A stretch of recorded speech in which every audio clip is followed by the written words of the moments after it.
Mind reading present. 8 things emotionally intelligent women do differently in relationships.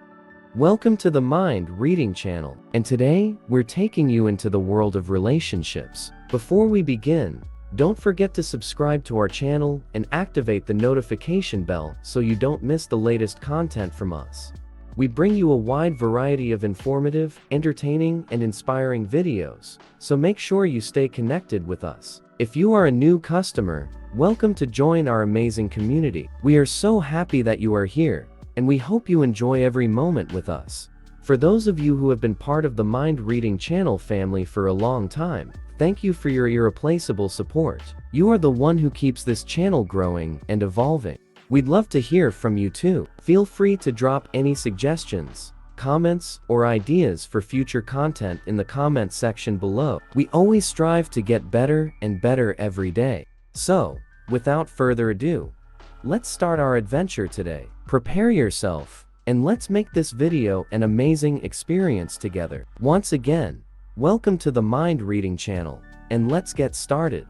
Relationships are no walk in the park. They're more like an arduous climb up a mountain full of thorns, many of which you've planted yourself. But trust me, the view is well worth it. Unfortunately, not that many people get to the top. Most of them break up or divorce halfway through.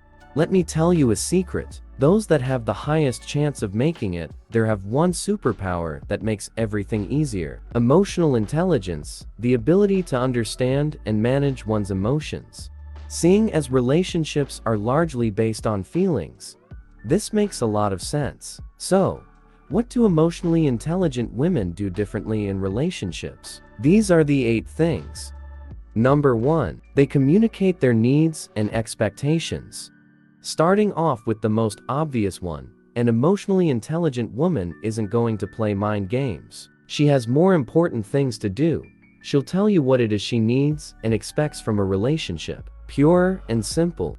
My love language is words of affirmation. It means Y and X. Here's a website that explains it in more depth. It's important for me to feel connected on a conversational level, so daily check-ins and weekly dates are a must. I want to build a family in the next 5 years. Is that something you can see for yourself too? She won't beat around the bush. She knows what she wants. She says it as it is, and it's up to you to take it or leave it. Number 2. They validate their partner's emotions. While emotional intelligence is largely about self-awareness, as the first point illustrated, empathy has a big role to play too. When you're dating an emotionally mature woman, she won't shut you out, mock you, or disregard your feelings. Quite the opposite. You can come to her with any issue that's troubling you, and she'll hear you out, ask follow-up questions, and make sure you feel safe enough to open up. She doesn't just want you to love her, she also wants you to feel loved by her. Number 3. They actively express their love. Of course, the best way to make someone feel loved is to actually show your love, ideally in their preferred love language. My ex-partner's love language was words of affirmation, so I wrote him love letters, created memory books, and complimented him. Mine was physical touch, so we spent many afternoons cuddling and holding hands. They often say that love isn't a noun, but a verb. And that's because you choose to show your love every day, which helps keep the relationship alive and thriving. Your partner should be your safe haven. It should be someone who demonstrates their love actively, because they know how important it is for both of you to feel cherished, and if you point out an issue within the relationship. Number 4. They work on their weaknesses. Remember when I spoke about thorns that you've planted yourself? That's your emotional baggage, your self-sabotaging behavior, and your weaknesses. An emotionally intelligent woman isn't polished to perfection. She has flaws. She makes mistakes. She might not even be securely attached. She has a lot of good things going for her, of course, but that doesn't mean she's a complete angel.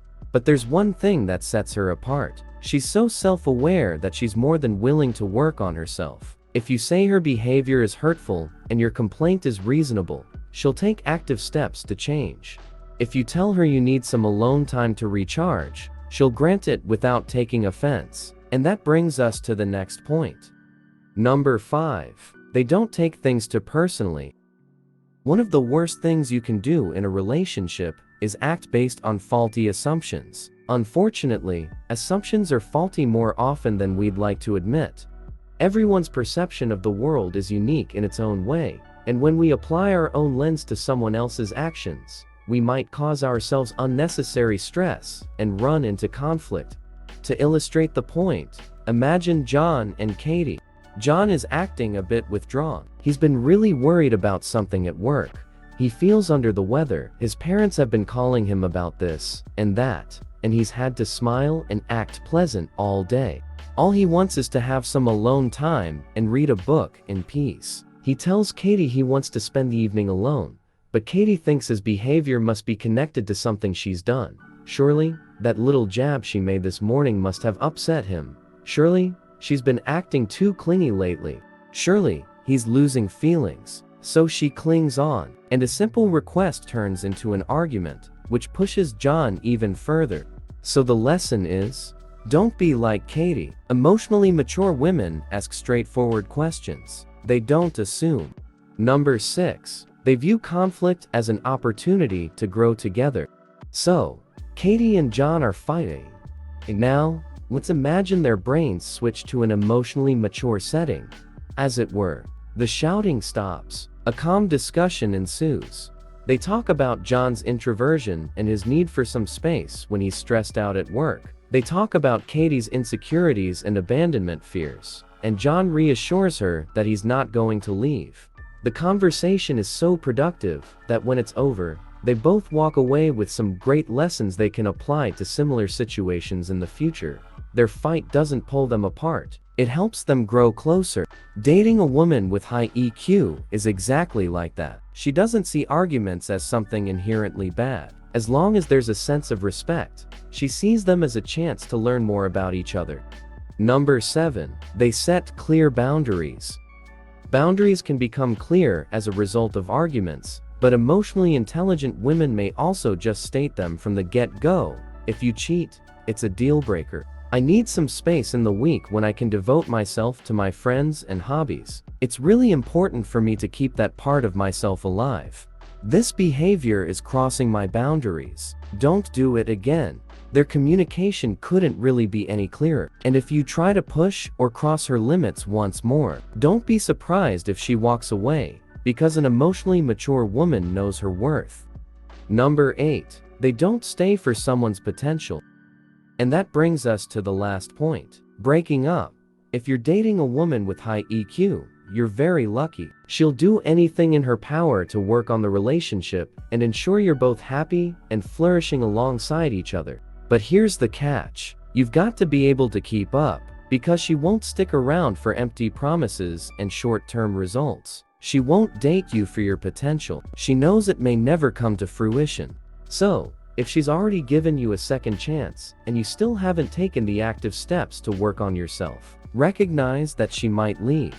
Because if there's one thing emotionally intelligent women do differently in relationships, it's that they end them when you don't rise to the challenge, no matter how much they love you. Thank you for watching our video today on the Mind Reading channel. We greatly appreciate your support and your appreciation for spending time with us. If you enjoyed this video, don't forget to like, subscribe to our channel, and activate the notification bell so you don't miss any new videos from us. We'd love to hear your opinions and comments too, so feel free to share your thoughts in the comment section below. We love interacting with this amazing community. If you want to stay connected with us outside of YouTube, you can follow us on our social media like Instagram, Twitter, and Facebook. We often share extra content, breaking news, and behind-the-scenes stories. Thank you again for your invaluable support.